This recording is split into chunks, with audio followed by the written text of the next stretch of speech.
오늘 같이 말씀 좀 보도록 하겠습니다. 공지해드린 바대로 오늘 사도행전 굉장히 많은 부분이지만 중심적으로 볼 부분들은 26장에 있는 부분들이에요. 26장 22절부터 29절까지를 중심으로 좀 볼 건데요. 저희 지금 사도행전 보고 있습니다. 사도행전 아마 오늘 하고 다음번에 한 번 정도 하면 이제 사도행전을 좀 마무리를 좀 하려고 그래요. 사도행전 지난 시간에 제가 얼마 동안 봐왔는지 말씀드렸었는데 기억나십니까? 2년 8개월 봤습니다. 2년 8개월. 물론 이제 목회자 한 명이 쭉 뭐 주일마다 이렇게 하게 되면 훨씬 시간은 단축됐겠죠. 아마도 제가 정확히 해보진 않았는데 사도행전 강해 설교 말씀 한 30번, 한 40번 가까이 이렇게 좀 한 것 같아요. 사도행전을 보시면 예수님께서 부활하신 후에 이제 제자들 120명과 함께 올리브산에 올라가시잖아요. 거기서 이제 제자들이 보는 그 천장에서 공중으로 올라가십니다. 영광스러운 승천의 장면이죠. 그리고 제자들이 기다릴 때 오순절 성령 강림 사건이 있습니다. 그 성령 강림 사건을 통해서 이제 예루살렘, 유대, 사마리아까지 예수님의 복음이 전파되는 과정들이 나왔죠. 그게 1장부터 8장, 9장 정도까지예요. 그리고 나서 어떤 사건이 벌어집니까? 청년 사울의 회심의 사건이 벌어져요. 청년 사울의 회심으로 기점으로 해서 점차적으로 예루살렘 중심이었던 사역이 어디로 이동을 합니까? 예루살렘 중심이었던 선교 사역이 어디로 가요? 왜 웃으세요? 이름이 지극히 정상입니다. 지극히 정상이에요. 안디옥, 수리아 안디옥으로 중심이 옮겨가죠. 그래서 바울의 이 세 번에 걸친 이 선교 여행을 통해서 정말 세계 역사상 가장 놀라운 기적들이 일어나요. 세계 선교의 시작이 바울로부터 이제 시작되죠. 그래서 바울이라는 사람을 통해서 세계 복음화라는 엄청난 역사의 시작을 알 수 있도록 해주는 성경, 이 사도행전입니다. 우리는 지금 그걸 보고 있는 거예요. 때로는 사람들은 사도행전, 특히 기독교를 세운 사람이 사도 바울이다라고 흔히 말을 해요. 유대인들은 사도 바울을 인정하지 않잖아요. 이단자라고 말하기도 하고. 그러나 기독교 체계를 정립하고 기독교를 세계적으로 복음화하는데 가장 지대한 공헌을 한 사람은 사도 바울이라는 걸 다 인정하죠. 그렇다 보니까 사도 바울에 대한 평가가 굉장합니다. 사도 바울의 학문, 사도 바울의 서신을 연구하는 신학자부터 해서 사도 바울이 어떤 것들을 했는지, 사도 바울이 얼마나 위대한지를 연구하고 설교하는 사람들이 굉장히 많아요. 맞죠? 사도 바울은 정말 특별합니다. 신실하기도 하고 예수님께 다메섹 도상에서 받은 그 명령을 일평생 그 이후로 아주 단순하게 그 한 가지 목표만을 보고서 다른 것 다 제쳐두고 그 한 가지 목표만을 위해서 자기 자신의 남은 인생을 전적으로 헌신한 사람이에요. 특별한 건 맞습니다. 신실하기도 하고 정말 하나님 말씀에 지극히 순종한 사람이에요. 근데 아무리 그렇다고 해도 이 사도 바울의 이 선교의 사역을 이끄신 분은 누굽니까? 예수님이시죠. 성령 하나님께서 이끄신 거예요. 우리는 명심해야 합니다. 하나님께서 당신의 섭리 안에 합당한 자를 세우시고 그 합당한 자로 하여금 능력을 주시고 인도하시고 다스리셔서 하나님의 일들을 이루어갔다라는 관점을 놓치면 안 된다는 거예요. 그 사람에게 시선이 가서는 하나님의 영광을 가로막는 일이 될 것이라는 거예요. 성경에 그런 인물들, 대표적인 인물들이 나오잖아요. 이스라엘에 400년간이나 이집트에서 400년간이나 종살이 하던 그 200만 명, 300만 명 가까운 이스라엘 민족을 출애굽시키고 출이집트시키고 우리 40년이나 광야에서 그 수많은 사람들을 인도했던 모세라는 위대한 사람도 있죠. 또 가까이에는 중세 카톨릭의 그 엄청난 암흑기의 시기를 지금 이 신앙의 길로 인도하기 시작한 마틴 루터라는 사람도 있어요. 그러나 그런 모든 일들을 인도하시고 섭리하시고 운행해 오신 분은 하나님이십니다. 우리 주님이세요. 우리는 그 부분을 결코 간과하시면 안 됩니다. 우리가 오랜 시간 본 이 사도행전이라는 책은 그래서 바울의 이야기가 주로 중점이 되긴 하지만 명백하게 사도들의 행한 기록이지만 누가 행하신 거예요? 성령 하나님의 행하심, 성령 행전이라는 걸 절대로 잊으시면 안 됩니다.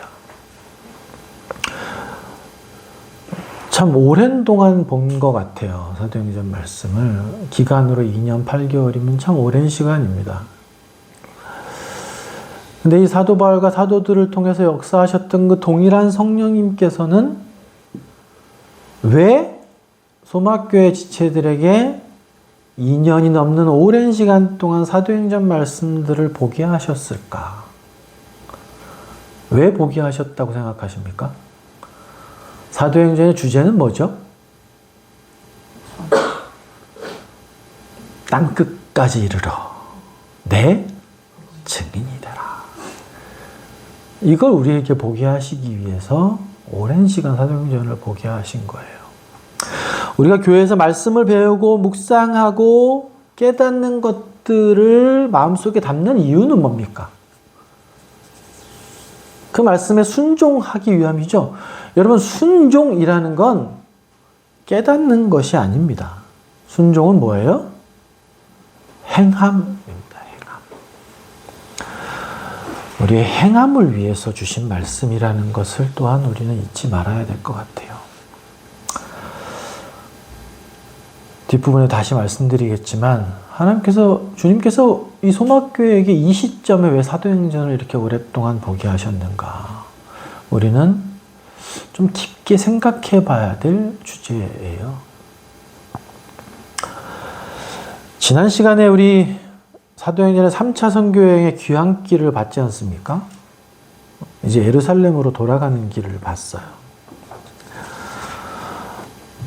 여러 가지 말씀들을 드렸지만 중요한 것은 사도 바울이 예루살렘으로 돌아간 발걸음이 정말 성령 하나님의 음성에 순종한 것이냐 아니면 자신의 판단에 의한 것이냐.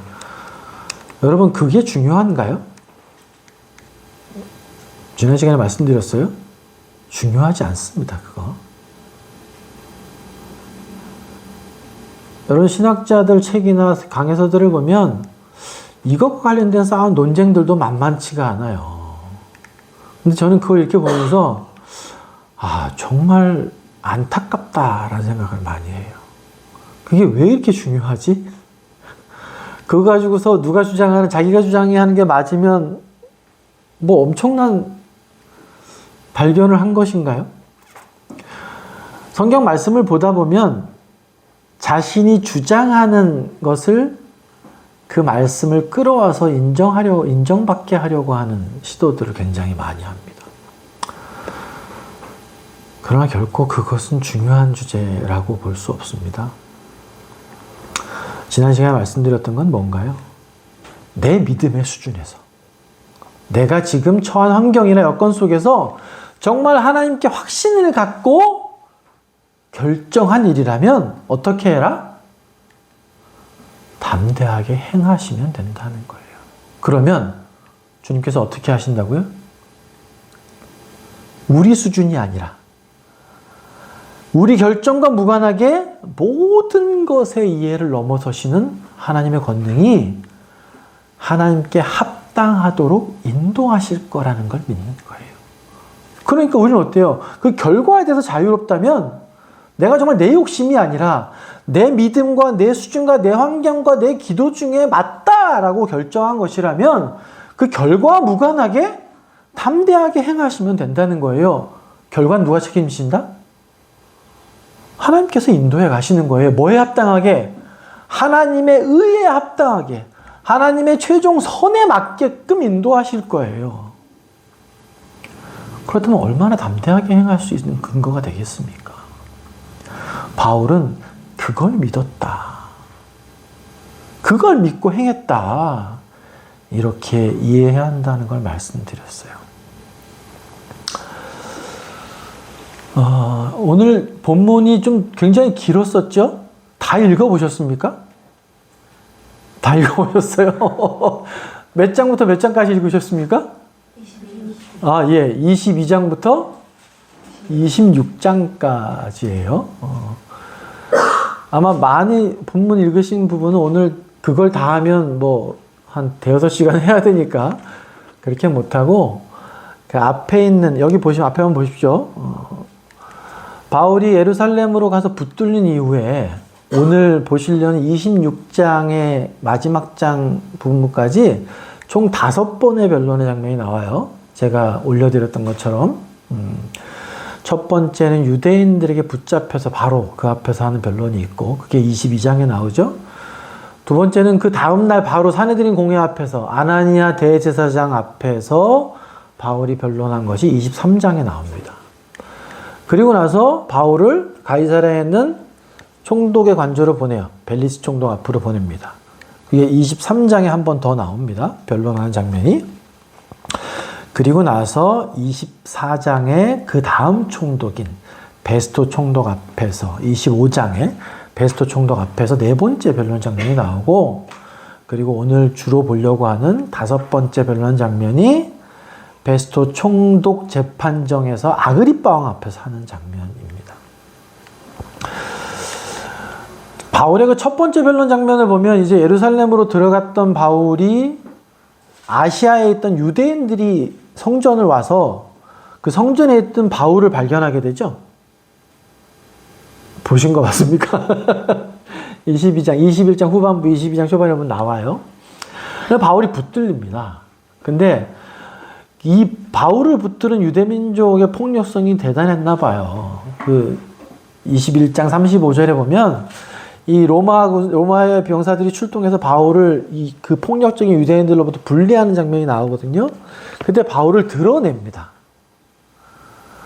바울을 드러낸 것이 이미 유대인들에게 맞아서 초죽음이 돼서 드러낸 것인지 아니면 그냥 분리하면서 드러낸 것이 명확치는 않습니다만, 로마의 군인들이 출동해서 바울을 살려내요. 21장 후반부부터 보게 되면 이 예루살렘 성전 북서쪽에 보면 이 거대한 안반지대가 있다 그래요. 근데 이 예루살렘 성전이 너무 중요하다 보니까 로마 군대가 그 북서쪽에 아예 주둔지를 만들어 놨다 그럽니다. 그러니까 성전이 시끄러우니까 바로 로마 군대가 출동을 한 거예요. 그래서 바울을 들어서 자기네 주둔지로 데리고 올라가다가 그 올라가는 과정에서 바울이 첫 번째 변론을 하는 장면이 나오는 겁니다. 첫 번째 변론은 22장 1절부터 21절까지 보게 되면 첫 번째 변론 장면이 나오거든요. 첫 번째 변론 내용을 보면 어떤 내용입니까? 주로 바울이 유대 민족에게 자기 자신을 변론하는 장면이죠. 그렇다 보니까 주로 어떤 내용들이에요? 바울이 어디서 태어났는지, 내가 그리고 어디서 배웠는지, 그리고 유대인들이라면 누구나 다 존경할 만한 가말리엘을 말을 해요. 그죠? 다른 변론에서는 이렇게까지 자세하게 자신의 출신이나 배움이나 어떤 사람이었는지 얘기하진 않습니다. 유대인들 앞에서 얘기해요. 그리고 자기가 바리새인 중에 바리새인이다. 그렇다 보니까 하나님에 대한 열심이 참 대단했던 사람이다. 나는 유대인들이 그렇게 이야기를 해요. 그래서 누구를 죽이는데도 동참해요? 스데반을 죽이는데도 동참하고. 이 도를 믿는 무리를 잔멸한다라고 바울 스스로 누가는 표현했었잖아요. 잔멸한다는 게 무슨 뜻이었는지 기억나세요? 시를 말려. 사자가 웅크렸다가 먹이를 낚아채려는 것처럼 그런 원어적인 의미가 있는 거예요. 그러니까 바울이 크리스찬들을 잡아 죽이려는 열심이 얼마나 컸는지를 표현하는 단어이기도 하거든요. 오죽하면 대제사장의 서신을 받아서 어디로 가요? 다메섹까지가 잡아오려고 그런단 말이에요. 바울이 그 이야기를 하면서 다메섹 가는 도중에 예수님, 부활하신 예수님을 내가 직접 만났노라. 근데 그분께서 나에게 주신 명령은 유대인이 아닌 이방인에게 가서 하나님을 전하고 예수 그리스도의 죽으심과 부활하심을 전하라. 이 명령을 받았다. 이렇게 말을 하거든요. 근데 21장을 읽어보시면 유대인들이 뭐 표현이 좀 적절한지 모르겠지만 바울의 이 말에 발작 버튼이 눌려요. 어떤 말일까요? 읽어보시다 보면 어디에서 유대인들이 이제 더 이상 바울의 말을 못 듣겠다 해서 흙을 막 뿌리면서 조용히 하라고 막 떠들어요. 이방인에게 가라는 이야기를 했을 때 예수님께서 부활하신 그 태로 바울에게 나타나서 이방인에게 전하라는 얘기를 하니까 그 수많은 성전에 모였던 유대인들이 아니 유대인이란 놈이 이방인에게 가서 말을 전한단 말이야? 유대인들은 이방인을 어떻게 생각해요? 뭐로 취급합니까?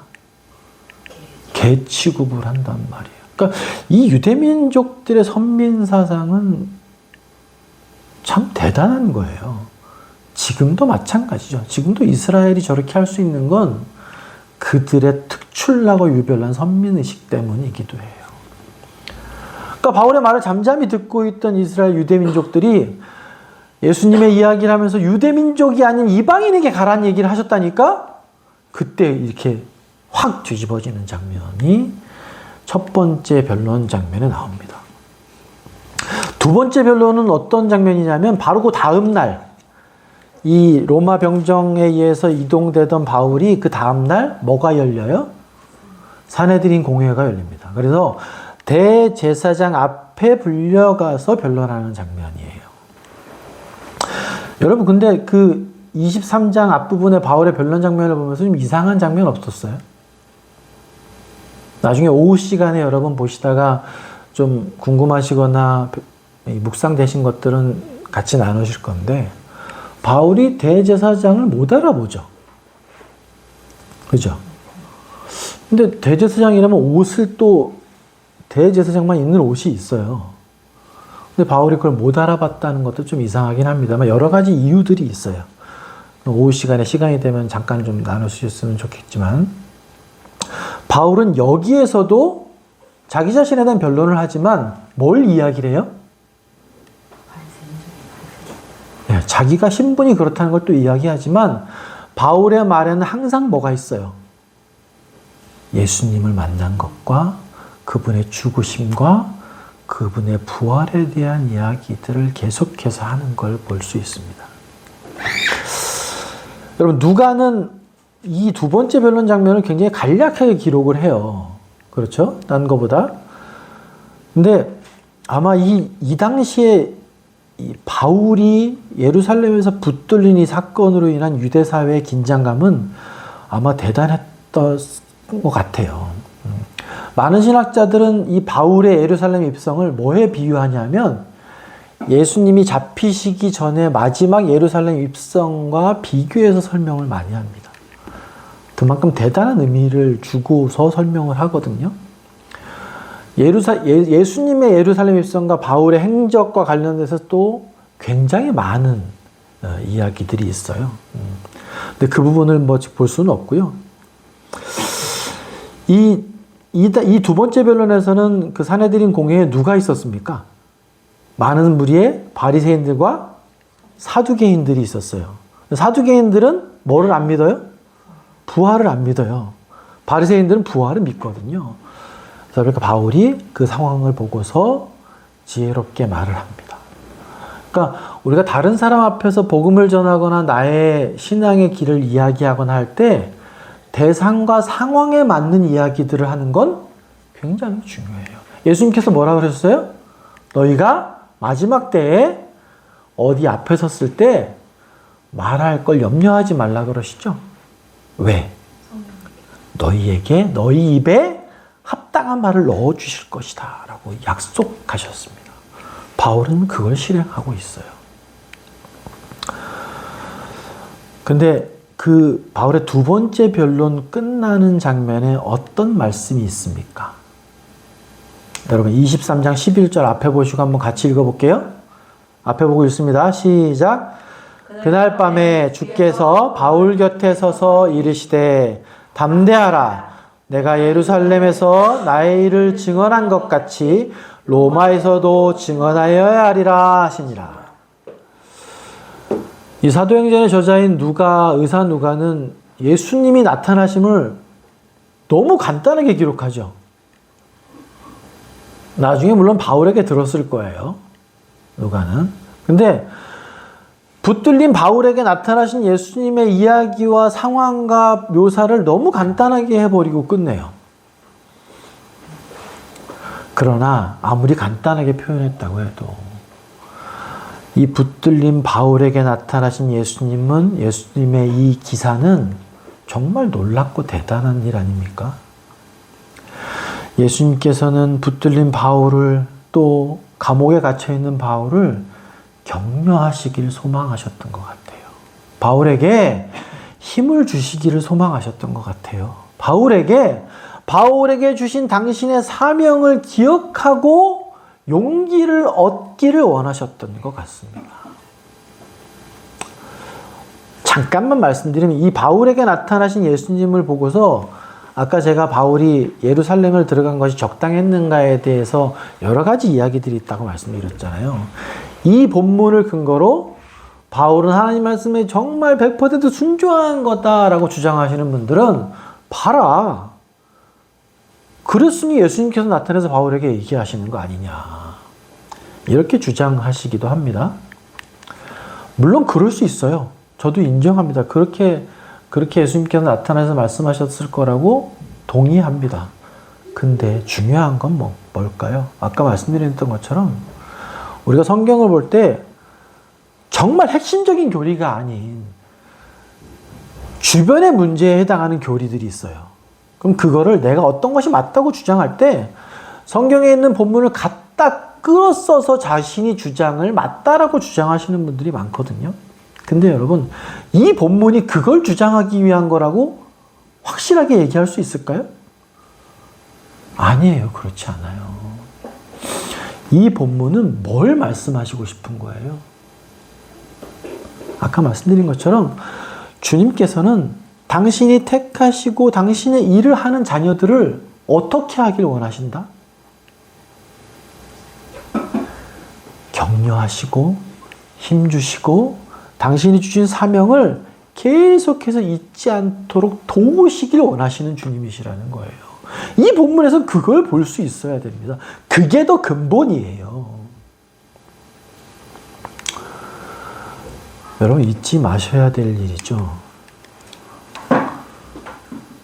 예수님께서 이 감옥에 갇혀있는 바울에게 나타나셔서 하시고자 하셨던 말씀의 핵심은 뭡니까? 우리 주님은 당신의 자녀들을 항상 돌보시고 격려하시고 힘주시고 당신께서 보시기에 합당한 길로 인도하길 원하시는 분이시라는 거죠. 여러분 우리가 죄를 짓거나 깊은 수렁에 빠져 있을 때는 다윗처럼 그렇게 고백해요. 주님, 당신 얼굴 빛의 영광을 저에게서 거두지 말아주세요. 주님 저에게 나타나셔서 당신의 영광을 다시 한번 보여주십시오. 제가 힘을 낼 수 있도록 인도해 주세요. 이렇게 간구하지만 사실은 그 순간에서조차 우리가 아까 찬송했던 것처럼 하나님은 항상 우리와 동행하십니다. 내가 그 빛을 피하고 있는 것이지 주님께서는 항상 우리와 동행하시고 계세요. 돕길 원하십니다. 우리가 회복하길 원하시는 분이세요. 그래서 고린도후서 5장에서는 사도 바울이 그렇게 얘기해요. 주님의 사랑이 나를 강권하고 계신다고 말씀하시잖아요. 당신 자신을 기꺼이 내주시기까지 하신 그분이 우리를 외면하고 계실 수 있을까요? 여러분, 그건 주님께는 불가능한 일이에요. 여러분, 이 사실에 대한 믿음이 확실하면 우리가 넘어지거나 좌절하거나 힘들 때 이 사실에 대한 믿음이 확실하면 어떤 일이 벌어질까요? 금방 회복이 일어나요. 금방 회복이 일어납니다. 아, 주님 여전히 나를 돕기를 원하시는구나. 여전히 주님 나를 회복하라고 명령하시는구나. 이 어려움과 시련은 주님이 일부러 나에게 주시는 거구나. 이걸 깨닫는 순간 우리에게 마음속에 회복이 일어날 수밖에 없습니다. 그걸 바울은 뭐라고 표현했다고요? 주님의 사랑이 우리를 강하게 권면하고 계시다. 지금 감옥에 있는 바울에게 나타나셔서 말씀하신 건 이 말씀을 증명해 주고 계신 거예요. 여러분, 이 일 후에 보시면 무슨 일이 벌어집니까? 바울을 죽이기 전에는 내가 먹지도 마시지도 않겠다는 사람이 몇 명? 40명. 그러니까 바울에 대한 미움이 참 대단했었나 봐요. 네. 여러분, 누가 나를 스토킹을 해요? 뉴스에 많이 나오잖아요. 한 명이 스토킹을 해도 살만할까요? 한 명이 스토킹한다고 못 살아요. 힘들어서. 스토킹 수준이 아니라 내가 널 반드시 죽이겠다라고 공언한 사람이 한 명만 있어도 여러분 평온히 사실 수 있을 것 같으세요? 누군가가 나를 완전히 죽여버리겠다고 각 작정하고 내가 널 죽이기 전까지 먹지도 마시지도 않겠다라고 그렇게 각오한 사람이 있다면 그 삶 평안하기 어렵습니다. 근데 바울은 몇 명이요? 40명이 그렇게 하고 있어요. 그렇다 보니까 여러 가지 사건들이 있었죠. 그 사이에 쭉 사건들이 있어요. 그러다 보니까 이 바울을 건져낸 대장의 이름이 나오는데 이 글라우디오 루시아라는 사람이죠. 22장에 나오잖아요. 근데 이 사람은 로마 시민은 아니었었나 봐요. 돈을 주고 로마 시민권을 샀다는 장면이 나오죠. 이 루시오가 바울을 어디로 데리고 가요? 예루살렘에서 가이사랴로 데리고 갑니다. 이 가이사랴가 유대주의 수도였었어요. 그러다 보니 가이사랴에 뭐가 있습니까? 총독관저가 있는 거예요. 로마의 총독관저가 있는. 이 당시의 총독이 벨릭스라는 총독이었습니다. 이 벨릭스라는 사람은 보세요, 여러분. 이 도표를 한번 보시면 이 헤롯 대왕이 예수님 탄생 당시에 이 베들레헴에서 이 두 사람 밑에 아기를 다 잡아 죽인 그 헤롯 왕이에요. 그리고 이 밑에 5명이 아내입니다. 아내. 헤로데와 아내. 그리고 여기서 태어난 헤롯 안디바라는 왕이 예수님을 신문했었던 여우라고 불렸던 침례 요한의 목을 쳤던 그 왕이고, 헤롯 대왕의 손자가 헤롯 아그리파 1세고, 오늘 우리가 볼 사람은 아그리파 2세예요. 근데 여기 지금 보시면 벨릭스 있죠, 벨릭스. 요건 제가 쳐놓은 건데, 벨릭스의 아내가 두루실라입니다. 그래서 관계가 이렇게 돼 있어요. 이런 관계를 보시면 이 장면을 보는 게 훨씬 이해도가 높아집니다.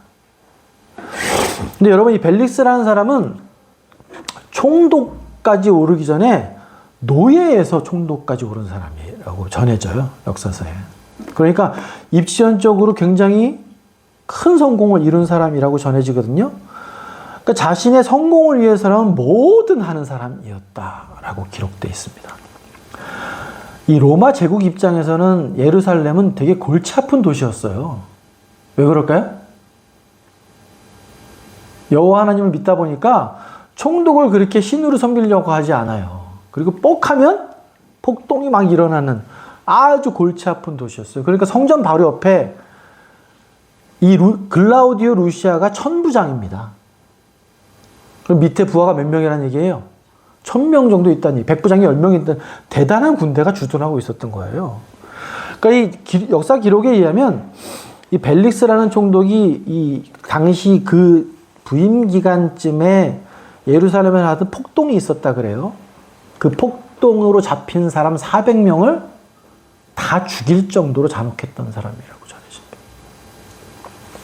400명의 유대인들을 죽일 정도로 잔혹했지만 한편으로는 마땅히 죽어야 되는 사형을 받은 사람도 뇌물만 주면 풀어줄 정도의 인물이었다고 역사가 기록을 하고 있어요. 그 24장 24절에 보면 벨릭스의 아내가 누구였다고 나와요? 네, 드루실라라고 나옵니다. 여기 있죠? 네. 그러니까 이 헤롯 가문, 유대를 통치하던 이방인이죠, 사실은. 반유대인, 뭐 4분의 1 유대인, 뭐 8분의 1 유대인, 이 정도 헤롯 가문이거든요. 정통 유대인은 아니에요. 근데 거의 가계를 이 지역을 통치하는 사람들이 다 헤롯 가문 속에 속해 있었던 걸 볼 수 있습니다. 이 뒷부분에 좀 다시 한번 볼게요. 24장 그 10절에서 23절까지 보면 이제 이 벨릭스 총독 앞에 붙들려온 바울이 변론하는 장면이 나오죠. 그게 세 번째 변론이거든요. 여러분, 로마 총독은 예수님 당시에도 그랬지만 잡혀오는 죄인들의 생사 여탈권을 쥐고 있던 사람이죠. 총독이 죽이면 죽을 수 있는 상황인 거예요. 그러니까 가이사랴로 이제 이 바울을 데려오다 보니까 바울을 고소하는 대제사장이 가이사랴로 이동해 와요. 아나니아와 그 변호인 더둘로가 이제 이 벨릭스 총독에게 와서 바울을 고소합니다. 근데 이 세 번째 변론부터는 바울의 변론 내용이 좀 달라져요.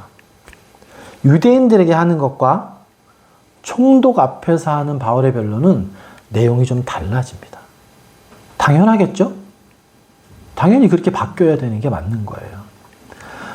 우리가 뭔 말을 할 때 어느 누구에게 말하든 복음을 전할 때도 그 사람의 배경이나 그 사람이 처한 환경이나 지금 여건 불문하고 항상 똑같은 말만 하면 되겠습니까? 그러면 전도가 될까요? 그럼 전도가 되기 어렵습니다. 상황에 맞는 말을 바울은 하고 있어요. 이 대제사장 아나니아와 이 변호인 더둘로가 이 벨릭스 총독에게 바울이 이래서 고소한다는 내용이 있죠. 뭐라 그래요? 성전을 더럽혔다라는 제목으로 고소를 하거든요. 그러니까 바울은 뭐라 그래요? 내가 예루살렘에 온 지 며칠 안 됐어요. 성전을 더럽힌 적이 없어요. 그러면서 고소 내용에 대해서 반박하면서 여기서도 21절에 보면 뭐라고 얘기합니까? 죽은 자들의 부활에 대해서. 내가 예수님을 만났는데 그분은 부활하셨고 결국은 죽은 자들의 부활에 대한 이야기를 하는 거예요. 이 고백을 바울은 변론에서 하고 있습니다. 아마 이 벨릭스가 바울을 대하는 태도는 제가 아까 벨릭스가 어떤 인물이라 그랬나요? 굉장히 잔혹하고 뒷부분에 보면 또 벨릭스가 바울에게 뇌물을 요구하는 장면도 나오잖아요. 그러니까 아마 벨릭스는 주님의 인도하심으로 그랬겠지만 바울에게는 여타 다른 죄인들에게 하는 것보다 이렇게 관대한 모습을 보이는 것 같아요. 아까 보시면 이 벨릭스의 부인이 드루실라였는데 이 드루실라도 유대에서 자라고 성장한 여자다 보니까 예수님에 대해서 그리고 또 바울에 대해서 들었겠죠. 그렇다 보니까 바울을 찾아가서 이야기를 듣고 싶었던 것 같아요. 우리 24장 24절부터 26절까지 한번 같이 읽어볼게요. 큰 목소리로 시작. 수일 후에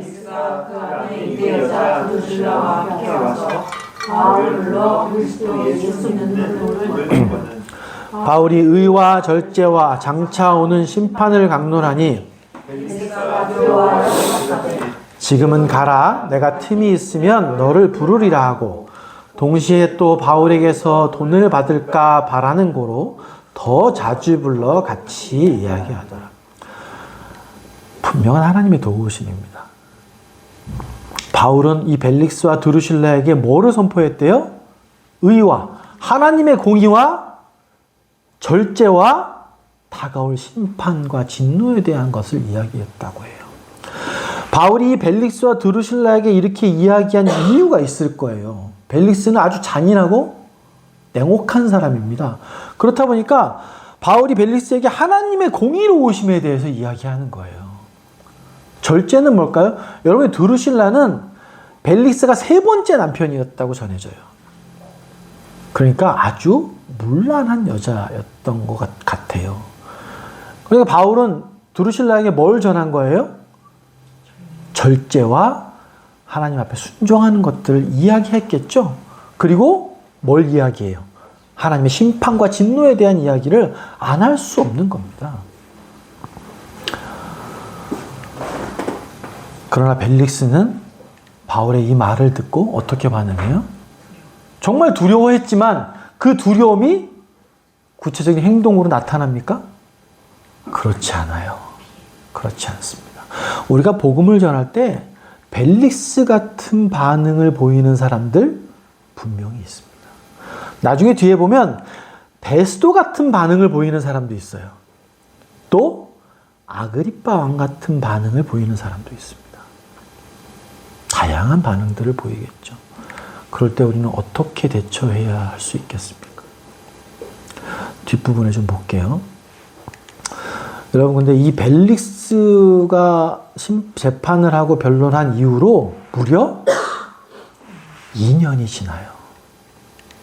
벨릭스가 총독으로 바울을 가둬놓고 나서 벨리스체에서 가이사랴에서 이 바울은 2년이나 감금된 채로 지내게 됩니다. 여러분, 감금된 채로 2년을 보내는 게 바울 자신에게는 어떻게 다가왔을까요? 시간이 아깝다. 너무너무 아까웠겠죠. 근데 바울이 갇힌 곳은 사실은 여기 보시면 위에 한번 읽어볼까요? 같이 시작. 이태가 지난 후 보르기아 베스도가 벨릭스의 소임을 이어받으니 벨릭스가 유대인을 마음을 얻고자 하여 바울을 구류하여 두니라. 여기 바울이 갇혀 있었던 감옥의 이름이 역사서에 보면 이렇게 표현되어 있다 그래요. 구스토디아 리베아라고. 상류층을 위한 감옥이었다고 나옵니다. 총독 관저에 있는. 그러니까 많이 힘들진 않았을 거예요. 먹을 것도 주고 찾아오는 사람들도 만나고 이렇게 하는 것이 가능한 감옥이었던 것 같아요. 근데 거기서 2년을 지냈습니다.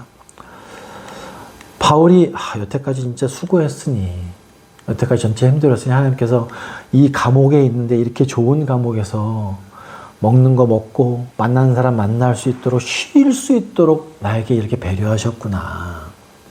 그래, 감옥에 있으니 이제는 평안히 안식하면서 있어도 되겠다. 이렇게 생각했을까요? 그랬을 수도 있죠. 어차피 감옥에 갇힌 거니까. 근데 바울의 여태까지 우리가 오랜 시간 보아온 바울의 성정으로 봤을 때 바울은 이 2년을 어떻게 보냈을까요? 정말 힘들었을 거예요. 물론 서신도 많이 썼겠죠. 지금 우리에게 전해지지 않지만 이 가이사랴 감옥에 갇혀 있는 동안 주변의 유대인들에게도 편지를 썼고 자기 자신이 개척한 교회에도 편지를 쓰면서 바울이 그 위치에 살 수 있는 최선의 노력을 다 하긴 했을 거예요. 근데 여러분, 바울에게 2년이라는 시간은 어떤 의미일까요? 바울이 2년 동안 있던 곳이 어디예요? 바울이 선교여행하는 동안 2년 동안 머물렀던 도시가 있어요. 3년은 어디 머물렀어요? 생각 안 나시는 게 정상이에요. 안타까워하지 마십시오. 3년은 에베소, 3차 선교여행 때 에베소에서 머물렀었어요. 에베소에서 머물렀을 때는 아시아에 있는 모든 사람이 이 도를 들었다고 할 정도로 주님께서 크고 유해한 문을 열어두셨어요. 그죠? 2차 선교여행 때는 고린도에서 2년을 머물렀어요. 고린도에 그렇게 엄청난 은사들이 있었던 이유는 뭐예요? 바울이 거기서 머무는 동안 많은 사람들이 회심을 했던 겁니다. 그 아가야와 고린도 지역에 수많은 교회들이 생겼어요. 바울에게 2년은 어떤 의미예요? 그런 의미가 있는 거예요. 근데 지금 어떻게 돼 있습니까? 2년을 꼬박 감옥에 갇혀 있는 거예요.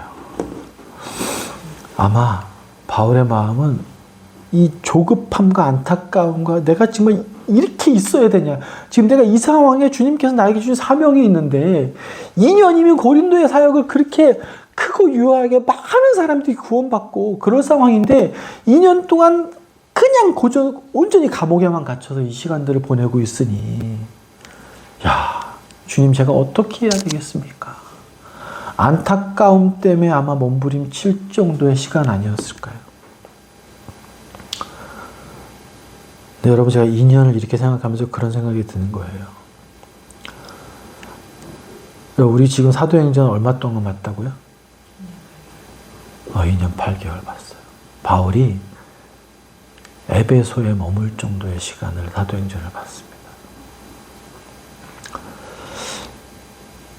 저와 여러분에게 지난 2년은 어떤 시간이었죠? 여러분은 갇혀 지내셨습니까?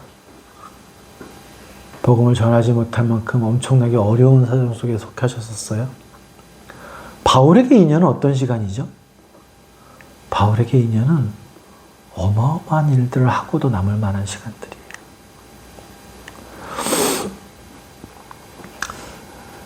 그 시간의 의미들을 다시 한번 생각해 보게 하시더라고요. 아, 내가 사도행전을 전하는 이 시간 동안 나는 그 2년 8개월 거의 바울이 에베소에서 그 아시아 지역에 있던 모든 사람이 그리스도의 도를 들었다라고 말할 정도의 엄청난 선교 사역을 할 수 있는 시간이었거든요. 저는 이 2년의 시간을 묵상하면서 주님이 저에게 그런 생각을 들게 하시는 거예요. 너에게 2년 8개월은 과연 어떤 의미였냐? 이런 생각을 들게 하셨습니다. 이제 2년 동안 온전히 감옥에 갇혀 있었던 바울에게 벨릭스의 후임으로 누가 왔대요? 베스도라는 총독이 오게 됩니다. 바울에겐 정말 불행 중 다행으로 이 베스도 총독이라는 사람은 역사적인 기록에 보면 되게 온건한 사람이었다고 전해져요. 되게 합리적인 인물이었다고 기록되어 있다고 합니다. 근데 이 베스도는 기록에 보면 이 유대 총독으로 있다가 고작 2년 정도 있다가 사망한 걸로 기록되어 있다고 해요. 그 이유는 정확하진 않습니다만, 우리 25장 앞부분에 보면 이제 총독이 새로 부임을 하면 그 부임한 지역을 돌아보잖아요. 순시한다고 표현하거든요. 예루살렘에 들어갑니다. 그죠? 베스도 총독이. 그때 새로 부임한 총독이 예루살렘에 오니까 유대인들이 뭘 요청합니까? 바울을 어떻게 하라고? 죽이라는 얘기를 안 했죠. 어떻게 하라고?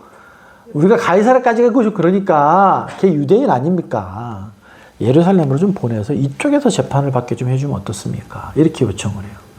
그러니까 이 유대인들이 바울에 대한 이 증오심과 죽이고자 하는 열망이 2년이 지났음에도 여전한 거예요. 이 사람의 증오심이라는 게 참 용서를 모르는 것 같아요. 그렇게 요청하지만 베스도가 받아들이지 않죠? 그렇다 보니까 예루살렘에서 또다시 바울을 고소하고 재판하기 위해서 가이사랴로 오게 되죠. 그 장면이 베스도 앞에서 재판하는 장면이 25장 6절부터 11절까지 나오는 내용입니다. 바울이 이야기를 해요. 이 대제사장과 고소하기 위해 온 자들이 얘기합니다. 율법을 어긴 것이다라고 고소하면 총독이 바울을 사형시킬까요? 율법을 어겼어요. 그래서 바울을 죽여야 돼요. 이렇게 얘기하면 사형시켜요? 아니에요. 그러니까 뭘 주장했을까요? 바울 이 녀석은 총독에 대한 반역을 지금 사주하고 다니는 사람입니다. 이렇게 얘기를 해요. 여러분, 이 바울에게 고소된 고소의 내용이 누구에게 고소된 내용하고 똑같아요. 예. 앞에 보시면 예수님께 제기했던 고소의 내용과 똑같은 걸 볼 수 있습니다. 그 뒷부분에 나오는데요. 그때 다시 한번 읽어볼게요. 그렇다 보니까 여기 한번 바울이 그걸 어떻게 말하냐면 25장 8절 한번 읽어볼게요. 같이 읽겠습니다. 시작. 바울이 변명하여 이르되 유대인의 율법이나 성전이나 가이사에게나 내가 도무지 죄를 범하지 아니하였노라. 율법을 고소했고 성전을 불결하게 했다는 걸 고소했고 또 뭘 고소했어요? 가이사에게 반역을 했다는 걸 대제사장이 고발했다라는 걸 알 수 있어요. 그러니까 바울에게는 이제 이쯤 되니까 야, 내가 여기서 재판을 받고 풀려나는 일은 어렵겠구나라고 판단했을 것 같아요. 이미 2년이 지난 상태다 보니까. 그러니까 바울은 너무 시간을 허비하고 있으니 이제 결단을 해야 되겠다라고 생각했던 것 같습니다. 바울이 그래서 뭘 합니까? 이곳에서 재판받겠다 그래요? 난 황제에게 상소한다라고 말해요. 그러니까 바울은 로마에를 가야 되는 확실한 이유가 있었어요. 왜요? 예수님께서 2차 변론 후에 나타나셔서 뭐라 그러세요? 너가 이곳에서 나를 증언한 것처럼 로마에 가서도 증언해야 할 것이다 라는 그 말씀이 있었는데 바울이 고민했을 거 아닙니까? 아니 주님이 분명히 로마에 가서 증언하라고 말씀하셨는데 내가 2년 동안 여기 갇혀있는 내가 로마를 어떻게 가지? 고민했을까요? 안 했을까요? 바울 수준에서 로마를 갈 수 있는 유일한 길이 뭘까요? 바울은 더군다나 신분이 로마인이었어요. 그러니까 내가 황제에게 반역을 했다고 하니 난 로마인이니 난 황제에게 반역하지 않았다는 걸 로마에 가서 증명하겠다라고 이야기를 하는 것이 바울이 낼 수 있는 로마에 갈 수 있는 유일한 통로였던 거예요. 그러니까 바울의 지혜를 또 볼 수도 있는 겁니다. 여기서. 어떻게든 변호를 잘 해가지고 재판받을 때 잘 이야기해서 풀려나야 되겠다. 풀려나서 로마를 가야 되겠다. 이게 아니라 그래? 그러면 주님께서 로마까지 가라고 분명히 명령하셨으니 이 재판의 상황을 들어서 내가 로마를 갈 수 있는 방법이 뭘까? 그래, 황제에게 상소를 해야 되겠구나. 여러분, 황제에게 상소하는 건 죽음을 각오했다는 것과 마찬가지예요. 결국은 어떻게 돼요? 나중에 바울은 황제에 의해서 목이 떨어지는 처형을 받게 되죠. 2년이나 이 유대지방에 감금된 채로 지냈던 바울이 이제 이 베스도 총독 앞에서 이야기를 했지만 당시에 베스도 총독이 새로 왔고 이 지역을 다스리던 분봉왕이 아그리빠 2세였었습니다. 아까 보시는 것처럼 여기 이제 벨릭스는 이 두루실라의 남편이었잖아요. 저기 보세요. 버니게 있죠. 버니게의 남편은 누구라고요? 베스토였었어요. 그러니까 로마에 오는 총독들은 다 누구랑 사돈이에요? 아그리빠, 헤롯 가문과 다 사돈이었던 거예요. 그러니까 얼마나 그 위세가 대단했을까요? 그래서 베스도 시대에는 보통은 총독이 더 높은 권한을 갖잖아요. 역사서를 보게 되면 아그리빠 2세가 훨씬 더 강한 강한 통치권을 행사했다라고 나와요. 그러니까 베스도가 아그리빠를 대면하고 이야기를 할 때 바울에 대한 이야기를 하잖아요. 그러니까 아그리빠가 뭐라 그래요? 나도 그를 한번 봐야 되겠다. 이렇게 얘기해서 마지막 변론 장면이 나오게 됩니다. 마지막 변론 장면이 나와요. 여러분 마지막 변론 장면은 가이사랴 총독 관제에서 새로 부임한 이 베스도 총독하고 당시 지역의 분봉왕이었던 아그리빠 2세 그리고 누가 모였어요? 그 지역에서 그래도 힘께나 쓴다는 사람들이 다 모였을 거예요. 거기 보면 천부장들과 높은 사람들이 다 바울의 재판을 여기에 모였다라고 나오죠. 여기 한번 보세요. 25장 23절 한번 읽어볼게요. 시작. 이튿날 아그리빠와 버니게가 크게 위험을 갖추고 와서 천부장들과 시중에 높은 사람들과 함께 접견 장소에 들어오고 베스도의 명으로 바울을 데려오니 여러분 정식 재판이에요. 가장 확실한 정식 재판을 지금 바울이 5번째 변론에서 받게 됩니다. 아무도 이 아그리빠 왕은 이제 정식 재판이다 보니까 왕을 상징하는 붉은 계통의 예복을 입었을 거예요. 이마에는 뭐가 있었을까요? 금관을 쓰고 있었을 거예요. 그리고 베스도는 로마식 예복을 차려 입었을 것입니다. 그걸 상상해서 그린 그림이 있어요. 얼마나 대단한 재판장이었을까요? 여러분, 이 당시에 베스도에게는, 이 로마 예루살렘 주둔군에겐 5명의 천부장이 주어졌다 그래요. 그러니까 대단한 겁니다. 로마 주둔지에 천부장 5명이 있을 정도라면 이 지역이 어땠는지를 그 숫자만으로도 추측할 수가 있다는 거예요. 여러분, 로마의 천부장 정도라면 이 당시에 세계를 주름잡던 어마어마한 전쟁 용사들입니다. 그런 사람들 5명, 이 지역에 힘께나 쓴다고 하는 모든 사람들이 모여서 바울을 보기 위해 모였어요. 그 웅장한 총독관저에 정말 온갖 화려한 옷을 입고 앉은 사람이 쫙 좌우에 쫙 포진하고 있는 상태입니다. 거기에 남루하고 초라하고 다 늙은 몸에는 사슬을 닮은 바울이 들어와요. 바울의 마음이 어땠을까요? 여러분 같으면 어떤 마음이실 것 같으세요? 제가 여러 번 이 비유를 말씀드렸지만 여러분 중에 재판장 가보신 분도 없죠? 재판장 가본 분 없잖아요. 정말 떨리거든요. 한 2번 갔었는데 너무너무 떨려요. 근데 바울은 지금 이 장면 앞에 죄인으로 불려나와서 이제 자신을 변호해야 되는 상황이에요. 근데 여러분, 바울의 행동을 한번 보십시오. 26절 1절 한번 읽어볼게요. 시작.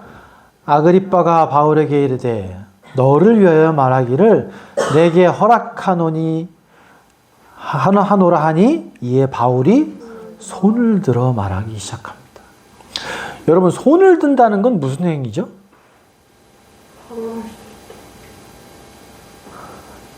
여러분, 재판정에서 죄수로 들어온 사람이 너 변호할 수 있으면 변호, 거의 변호도 못하지만 사실 그래서 변호인을 세우는 거거든요. 변호도 못하지만 죄수가 그럼 앞으로 지금부터 내가 변론을 하겠습니다. 그리고 딱 손을 들어서 말을 하기 시작해요. 거의 일어나지 않는 장면입니다. 얼마나 당당한지 몰라요. 바울은 얼마나 당당한지 몰라요. 자신을 변호합니다. 그 자리에 모인 수많은 왕과 총독과 천부장들과 그 많은 사람들 앞에서 바울은 자신의 변론을 하기 시작해요. 바울의 5번째 변론에서도 변함없이 우리 주님의 죽으심과 부활에 대해서 말하는 걸 볼 수 있습니다. 여러분, 26장 17절 18절 바울은 이 말을 하고 싶었던 거예요. 같이 한번 읽습니다. 17, 18절 시작. 이스라엘과 이방인들에게서 내가 너를 구원하여 그들에게 보내어 그 눈을 뜨게 하여 어둠에서 빛으로 사탄의 권세에서 하나님께로 돌아오게 하고 죄사함과 나를 믿어 거룩하게 된 무리 가운데서 기업을 얻게 하리라 하더이다. 정말 웬만한 사람이라면 벌벌 떨면서 제대로 자신을 변호하는 것조차 힘든 상황 속에서 바울은 정말 담대하게 자신이 살아온 성장 과정뿐만 아니라 어떻게 주님을 만났는지 자신의 간증을 하는 거예요. 그리고 그분께서 자신을 왜 이곳에 보냈는지를 왕과 지배자들 앞에서 간증하고 있습니다. 복음을 선포하고 있어요. 자신을 변호하는 것이 목적이 아니라 이 두렵고 떨리는 자리에서 간증과 복음 선포를 하고 있습니다. 누구 앞에서요? 왕과 높은 사람들 앞에서. 여러분, 뭐 떠오르는 구절 없으세요? 뭐 떠오르는 구절 없으십니까? 사도행전 9장 15절에 보면 앞에 나와 있죠. 다메섹에 있던 아나니아에게 주심이 이 사람에 대한, 바울에 대해서 이 사람이 어떤 사람인지를 말씀하시는 장면이 나와요. 뭐라 그래요? 읽어볼까요? 시작. 주께서 이르시되 가라. 이 사람은 내 이름을 이방인과 임금들과 이스라엘 자손들에게 전하기 위하여 택한 나의 그릇이라. 이루어지고 있습니다. 임금들 앞에서 하고 있어요. 나중에 황제 앞에서까지도 바울은 전혀 주눅들지 않고, 가이사랴가 얘기해봐라 그럴 때 바울은 이 장면처럼 황제 앞에서도 이렇게 말을 했을 거예요.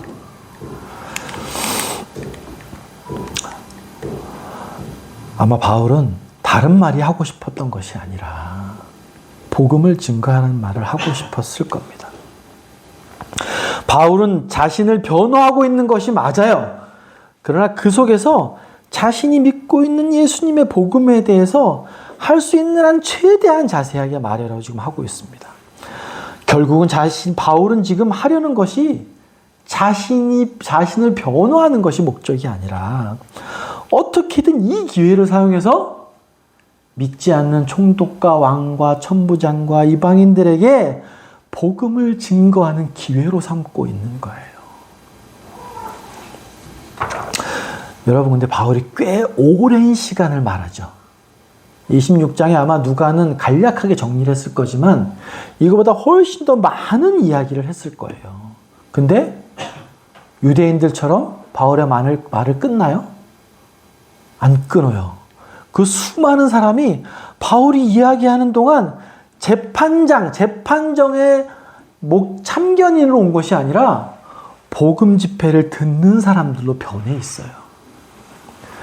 그 위험 있는 재판장에 바울 한 사람의 목소리 외에는 다른 어떤 사람의 목소리도 들리지 않습니다. 모인 사람들이 다 바울의 말을 좀 경청하고 있어요.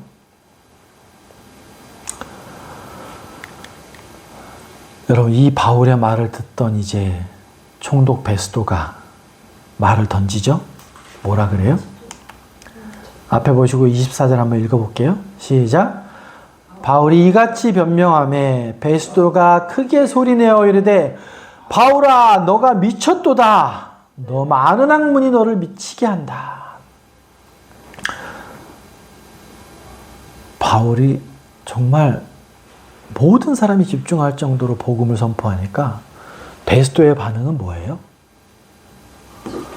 완전 전면 부인이죠. 아까 벨릭스는 어땠어요? 두려움 때문에 주저함이 있었어요. 베스도는 어때요? 완전한 거부입니다. 더군다나 뭐라 그래요? 너 미쳤어. 이렇게 말을 하고 있는 거예요. 이 바울이 당한 미쳤다라는 말이 우리 주님께서 들은 말하고 똑같아요. 요한복음 10장에 우리 주님이 들은 말씀이 나오죠? 같이 읽어보겠습니다. 앞에 보고서 시작.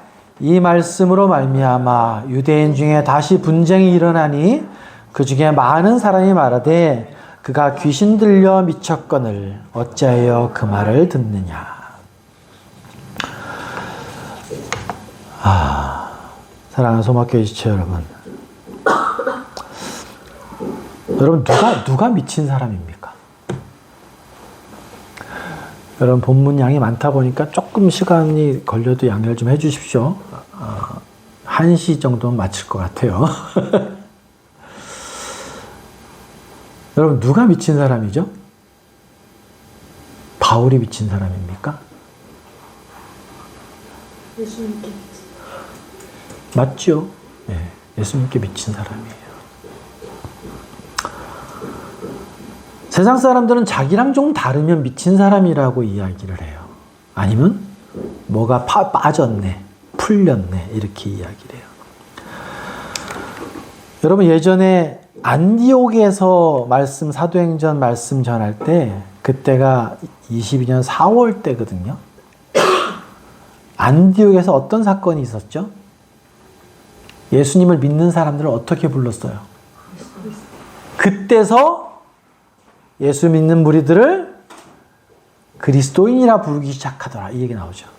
그때 헬라 원어로 그걸 뭐라고 표현했냐면 이들은 크리스티아노이야 이렇게 불렀어요. 안디옥의 성도들은 만나는 사람마다 누굴 얘기했다는 거예요?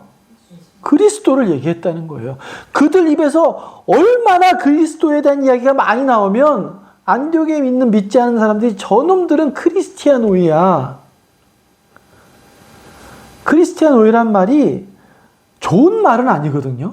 그때 기억나십니까? 그 무리들을 낮춰서 부르는 말이었었어요. 황제주의자는 뭐 시전이야, 시전오야 이렇게 이런 식으로 뭐 뒤에 이런 식으로 비하하는 형태의 말이었었단 말이에요. 그러니까 여기 베스도가 바울에게 말한 것처럼 저놈들은 그리스도에게 미친 사람들이야 라는 말과 똑같은 말이었던 거예요.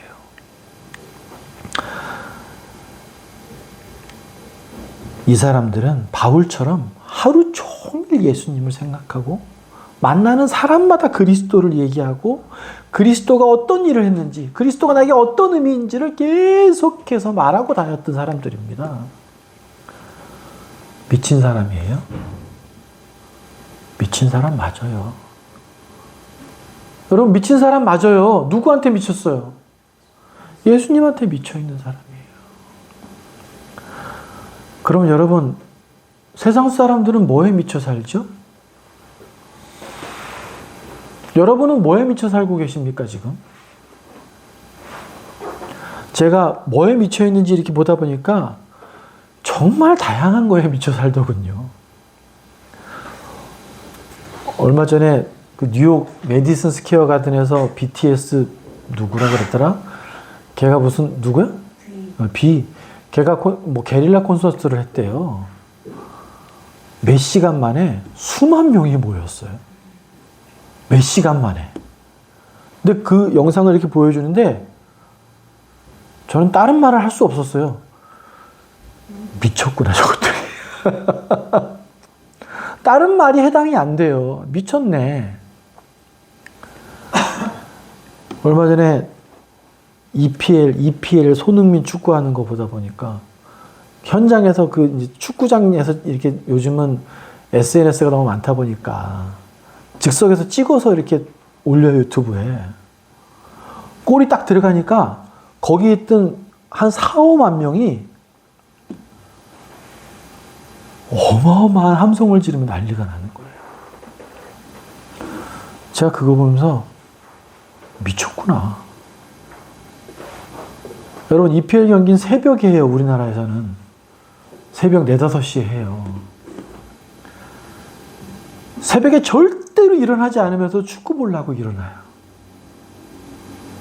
네? 그거만 그래요? 여러분 자전거에 미친 사람은 우리나라 그 옛날 정부에서 강가에 자전거 길을 쫙 깔아놨어요. 서울에서 자전거를 그 무거운 거 자전거를 기차에 실어가지고 저기 여주나 양평까지 가요. 거기서부터 100 몇십 킬로를 자전거를 타고 와요 하루에. 그러면서 그걸 인터뷰한 걸 보면 너무 즐거워요. 하루에 10 몇 시간을 자전거 타고 와놓고도 그게 즐거워요? 근데 표정은 너무 즐거워해요. 미친 사람 아니에요? 미친 사람 맞잖아요. 자신의 마음을 흠뻑 주고 거기에 미쳐 살아요. 여러분 다 미쳐 살아요.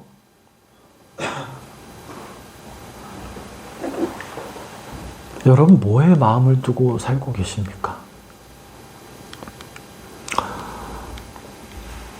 바울은 베스도에게 바울아 너가 미쳤다. 너가 듣고 들은 많은 것 때문에 너가 미치게 됐어. 이렇게 지금 평가를 하고 있습니다.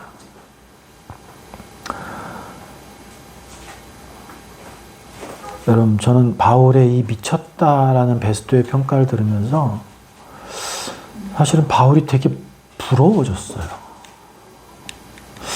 나는 주님 예수 그리스도의 십자가의 그 놀라운 보혈로 구원받은 사람이 맞는데 왜 나는 여태까지 사도행전을 강의하는 2년 8개월 동안 주변에서 미쳤다는 소리를 못 들었을까?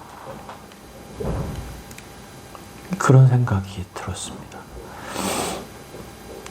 정말 잠깐 기쁘고 잠깐 누리고 잠깐 행복을 주는 것에도 그렇게 미쳐 살아요.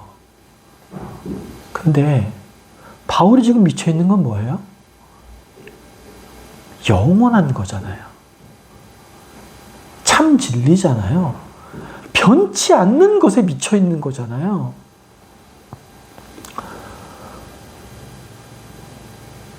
바울이 베스도에게 들은 이 너가 미쳤다라는 이 비난과 같은 말이 너무 부러워지더라고요. 여러분 그런 말을 들어보셨습니까? 여러분 예수 그리스도의 십자가의 보혈로 구원받은 분이 맞으시고 여러분 삶에서 주님께서 항상 여러분을 인도하시고 기뻐하시며 보호하시고 돌보시고 계세요. 근데 여러분은 누구에게 예수 그리스도와 관련해서 미쳤다란 말을 한번 들어보셨습니까? 바울은 이 베스도에게 말합니다. 25절에 그렇게 말하죠.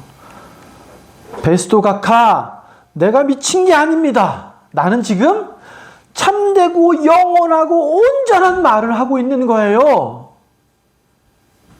그리고 이어서 그 말을 옆에서 듣고 있던 아그리빠 왕에게 자신의 말을 주의 깊게 듣고 있는 걸 느꼈겠죠. 바울은 아그리빠 왕이. 그 아그리빠 왕이 그렇게 말해요. 왕이시여 당신은 이 유대에서 성장한 사람이니 베스도는 나를 미쳤다고 말하지만 당신은 유대인에게서 성장하고 한 사람이니 하나님에 대해서도 알고 예수님에 대해서 들어봤을 거 아니요. 그리고 나에 대해서도 들어봤을 거 아니요. 당신은 이 말을 이해하고 있지요? 아그리빠요 이렇게 묻습니다. 당신은 제가 지금 소개한 이 예수님의 죽으심과 부활에 대해서 혹시 믿으실 수 있겠습니까? 이렇게 아그리빠에게 도전을 해요. 여러분, 지금 누가 재판받고 있는 것 같으세요? 바울입니까? 아그리빠입니까? 바울인가요? 베스도인가요? 누가 재판받는 대상이고 누가 지금 판사로서 판결을 내리는 사람 같아 보이세요? 복음을 전파하던 바울이 입장이 완전히 바뀌어서 아그리빠 왕에게 당신 예수님의 죽으심과 부활에 대해서 혹시 믿을 수 있겠습니까? 이렇게 도전을 하고 있습니다. 여러분 바울이 이렇게 담대할 수 있는 이유는 뭡니까? 이 자리는 총독이 야 얘 사형시켜 하면 바울은 그 자리에서 죽을 수 있는 자리예요. 근데 바울이 어떻게 이렇게 담대할 수 있을까요? 주님의 약속이 있기 때문이죠. 주님이 어떻게 약속하셨어요? 너 여기에서 말씀을 전한 것처럼 어디도 가라? 로마로 가라. 그럼 주님의 그 말씀을 확실히 믿는다면 이 자리에서 바울은 죽을 수 있어요? 없어요? 절대로 죽을 수 없습니다. 물론 그것도 있거니와 바울은 사도행전 20장에서 뭐라고 말했죠?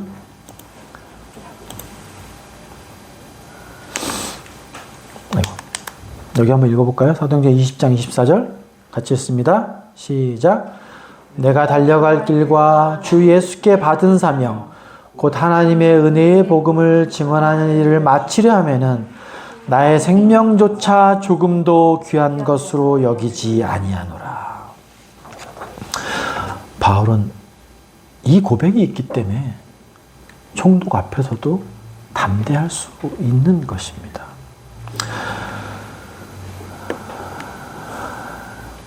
여러분, 우리의 목숨, 우리의 삶은 주님께 달려있는 거예요. 다른 사람에게 달려있는 것이 아닙니다. 여러분, 내가 복음을 증거할 때 나를 미쳤다라고 조롱하고 나를 험담하고 뒤에 가서 나에 대한 평가를 아주 안 좋게 내리고 야, 걔 만나면 안 돼. 걔 만날 뻔한 수준이 아니야. 이렇게 험담한다 할지라도 여러분, 내가 정말 바울처럼 담대히 예수 그리스도의 복음을 증거한다면 세상 사람들의 반응은 너무 당연한 거예요. 그게 여러분, 그걸, 나에 대한 평가를 두려워하기 시작하면 어디 가서 입을 띨 수 없게 됩니다. 나에 대한 평가는 누구에게 달려있다고요? 누구에게 달려있다고요? 주님께 달려있는 겁니다.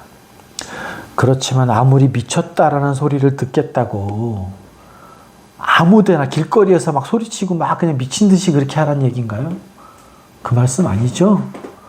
때에 따라서 상황에 맞게 그리고 지혜롭게 정중하게 그렇게 복음을 증거해야 될 줄 믿습니다. 바울처럼 아까 말씀드린 것처럼 이제 상황은 바울이 죄수가 아니라 바울이 재판을 받으러 온 게 아니라 바울은 이제 재판장이 되어서 확정 판결을 내리는 한마디를 던집니다. 뭘까요? 우리 큰 목소리로 한번 읽습니다. 앞에 보시고 큰 목소리로 읽을게요. 시작!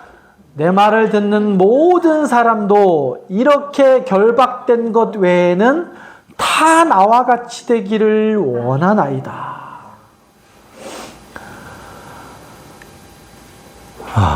바울은 그 위험 있고 엄중한 베스도 총독의 재판장에서 판사가 되어져서 그들에게 확정 판결문을 읽습니다.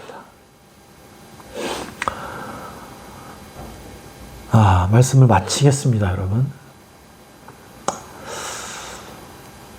제가 서두에 잠깐 언급해 드렸어요.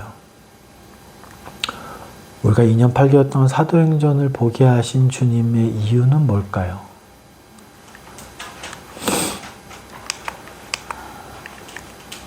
바울은 가이사랴의 그 편안한 감옥에서 2년을 보냈습니다. 바울에게 2년은 고린도 사역에서의 그 엄청난 주님의 역사하심을 경험할 만한 시간이었어요. 예수 그리스도의 십자가의 보혈을 믿음으로 의지하고 구원받은 자가 되어져서 주님이 땅끝까지 이르러 내 증인이 되라고 명령하신 그 명령을 받으신 지 몇 년 되셨습니까?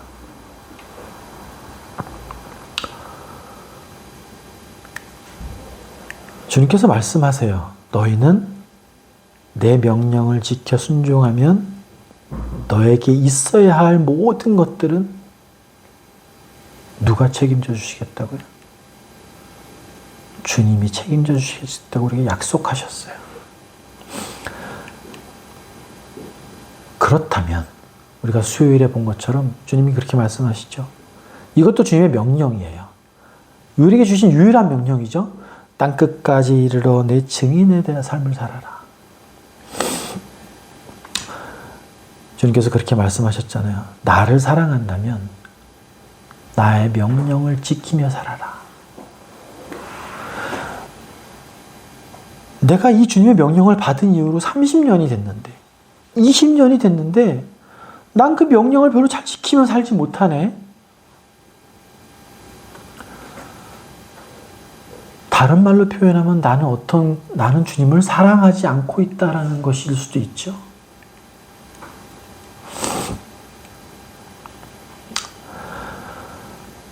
어떤 일이 있어도 사랑하는 소목교회 지체 여러분, 우리의 사명은 복음의 증인으로 사는 것이 우리의 삶의 목적이 돼야 될 줄 믿습니다.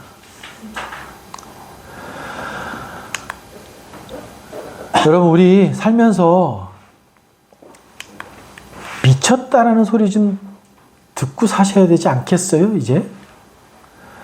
여러분, 이 말씀 주님께서 저에게 주시는 말씀이세요. 너 말씀 전한 지, 사도행전만 전한 지도 2년 8개월이 됐는데 어디 가서 바울처럼 야, 너가 미쳤구나 이런 소리 한 번 못 들어봤지? 너 그 기간 동안 뭐 하고 살았니? 이 말씀 준비하면 주님께 저에게 그렇게 물어보시더라고요.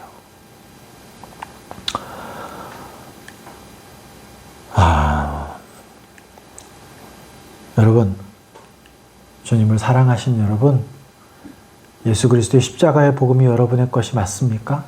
그렇다면 여러분 삶 속에서 예수님 때문에 너가 미쳤다라는 소리 좀 듣고 사시게 되기를 축복합니다. 다른 거에 미쳐 사지 마시고요. 정말 허망한 거, 잠깐 있다 사라질 거, 진리도 아닌 것, 그런 것들 위해서 내 마음 쏟고 시간 쏟고 물질 쏟고 거기에 미쳐 사지 마시고, 난 거기에 미쳐 살 정도는 아니에요. 아니에요. 그게 미쳐 사는 거예요. 영원한 것, 참 진리, 예수님의 복음에 미쳤다라는 소리를 한번 듣고 사셔야 되지 않겠습니까? 바울은 확정 판결을 내립니다. 이 세상 모든 사람이 나와 같이 되기를 하나님께 소망합니다.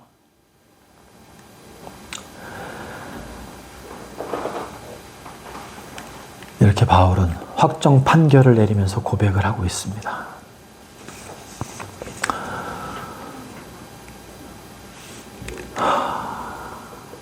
여러분 삶 속에서 미쳤다라는 소리를 듣기 위해서 이런 담대한 고백이 여러분 입에 있기를 소망해요.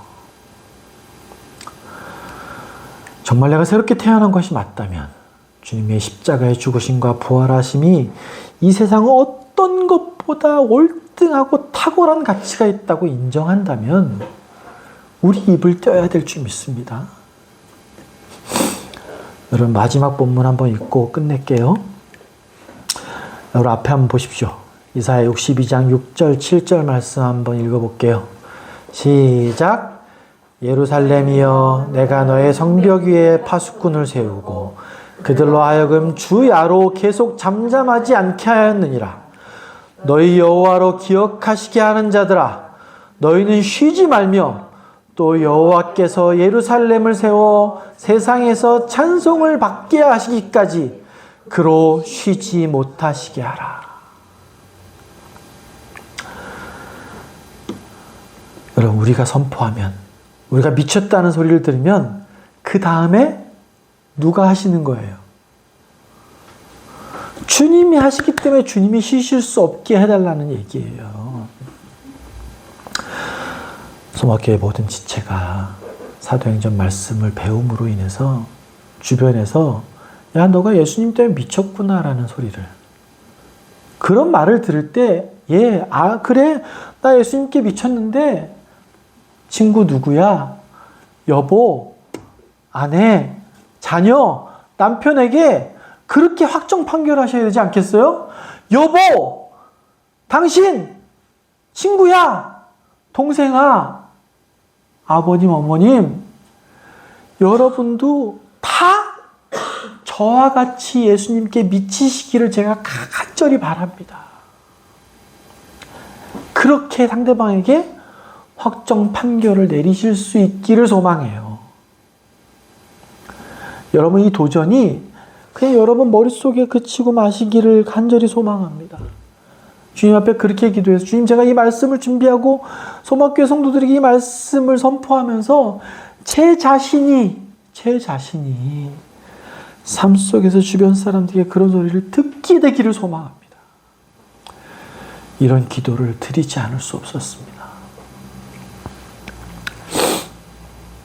여러분 잠깐 기도하실게요.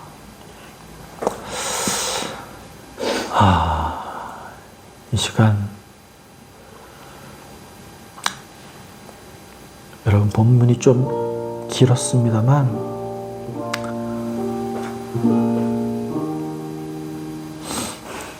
시간이 좀 됐지만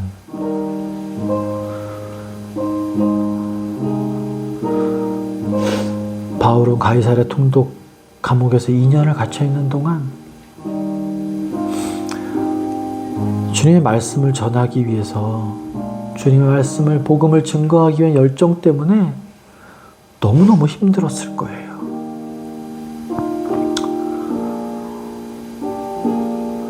저와 여러분의 삶을 짧게는 지나간 2년의 시간들을 한번 돌아보시기 바랍니다. 바울이 그토록 힘들어하고 안타까워하고 복음을 증거하지 못해서 정말 안달병이 날 정도의 마음으로 그 시간을 보냈던 2년의 시간이 나는 주님의 복음을 위해서, 주님이 명령하신 명령을 이행하기 위해서 그 시간을 어떻게 보냈지?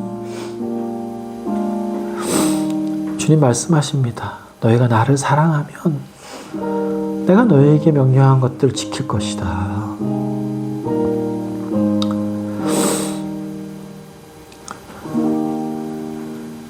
주님께서 말씀하십니다.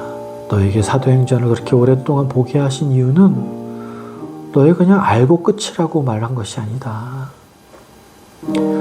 너희 삶 속에서 정말 두려워서 나에 대한 평가가 주변에 너무 이상할 것 같아서 걱정스러워서 목숨에 대한 위협은 차치하고라도 나에 대한 평가가 이상해질까봐 말뛰지 못했던 것들 한 사람에게라도 먼저 전해라. 먼저 너 주변에 있는 사람들에게 아그리빠 왕처럼 권한만 받고 겉면만 받고 끝인 사람은 없느냐. 벨릭스 총독처럼 너의 선표로 마음이 두려웠던 자를 잊어버린 것은 아니냐. 주님 이 시간 그렇게 묻고 계시지 않습니까? 주님 그렇게 물으신다면 주님 앞에 자복하시고 옷을 찢고 죄를 뒤집어 쓰는 마음으로 주님 앞에 결단하는 시간이 되셨으면 좋겠어요. 주님, 제가 듣고 있는 자가 아니라 순종하는 자가 되겠습니다. 크리스티아노이라고 불렸던 안디옥 교회 성도들처럼